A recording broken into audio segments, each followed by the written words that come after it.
करता सगळे आपण विचार. यानंतर कर्माची फळं, कर्म म्हणतो आपण, याचे कर्म चांगलं, याचं कर्म वाईट, कर्माची फळं भेटले, अशा काही गोष्टी करत असतो आपण, करतो की नाही.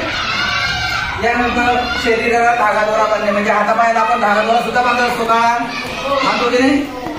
काही लोकांना भूतबाधा होत असते. भूतबाधा माहितीये का, एखाद्या व्यक्तीच्या अंगामध्ये किंवा बाईच्या येतं, बुवाच्या येतं, झाड लागलं म्हणते, काहीतरी चुरडी नागाला लागली म्हणते, असं होत असते की नाही. अंगात येणं, ते उतरणं, हे ग्रामीण भागामध्ये प्रथा असतात की नाही. अंगात येत असते ना लोकांच्या, मग त्यांची मानसिक स्थिती कशी असते, चांगली असते का खराब असते. आपण त्यांच्याकडे काय जात असतो, उतारा करण्यासाठी जात असतो, जातो की नाही. आपले डोकं खराब झाले की कोणाकडे जातो आपण, डॉक्टरकडे जात, त्या लोकांकडे जात असतो ज्याच्या अंगात येतात त्या, बरोबर ना सर. तर ह्या गोष्टी असतात. समजेपर्यंत म्हणजे नजर लागणे, अतिविचार करणे, कर्म, शरीराला धागादोरा बांधणे आणि भूतबाधा बांधणे.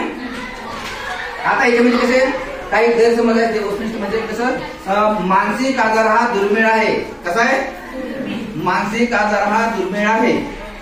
मानसिक आजार हा समाजातील कुठल्याही व्यक्तीला होऊ शकतो. मग तो श्रीमंत असेल, गरीब असेल, स्त्री असेल, पुरुष असेल, विद्यार्थी असेल, विद्यार्थिनी असेल, कोणी असेल, त्याच्या डोक्यामध्ये गोंधळ सुरू झाला म्हणजे मानसिक आजाराला सुरुवात झाली. पण ती एकाएकी कोणत्या गोष्टी होत नसतात, त्याला वर्ष महिने लागत असतात, त्याच्यानंतर मानसिकता खराब होत असते. लगेच होत असते का. मग माझं काय म्हणणं आहे, आपल्याला जर ताण नाही आला तर आपण अभ्यास करणार नाही.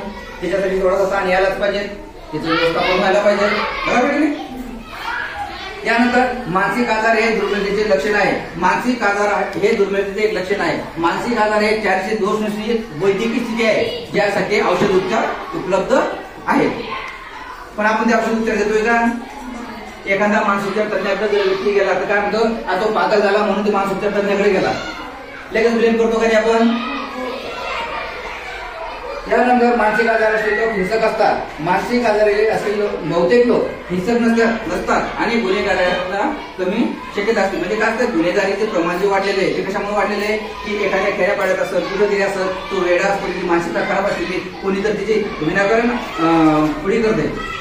त्यावेळेस काय होत असते, विनाकारण त्याच्यावर केस होती किंवा आपल्यावर केस होती, बरोबर आहे का नाही. म्हणजे प्रमाण सुद्धा कमी जास्त होत असते.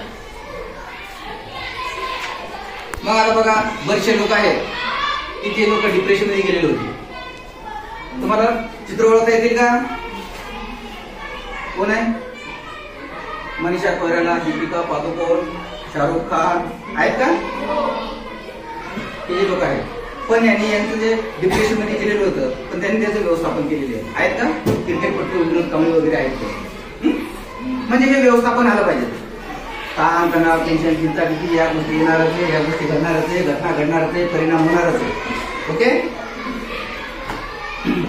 मग मदत मिळवण्यामध्ये काही अडथळे निर्माण असतात. कसे निर्माण होतात, जागरूकता नसणे, मानसिक आरोग्याबद्दल जागरूकता नसणे. मानसिक आरोग्याची आज आपण जागरूकता करायला लागलो, आज वर्कशॉप घ्यायला लागलो, त्याच्याबद्दल मानसिक आरोग्य म्हणजे काय माहित होतं का. मग जागरूकता नसणे. ग्रामीण भागातील लोकांना अजून सुद्धा माहिती नाही मानसिक आरोग्य म्हणजे काय. समोरची व्यक्ती आपल्याविषयी वाईट विचार करेल अशी काळजी वाटणे.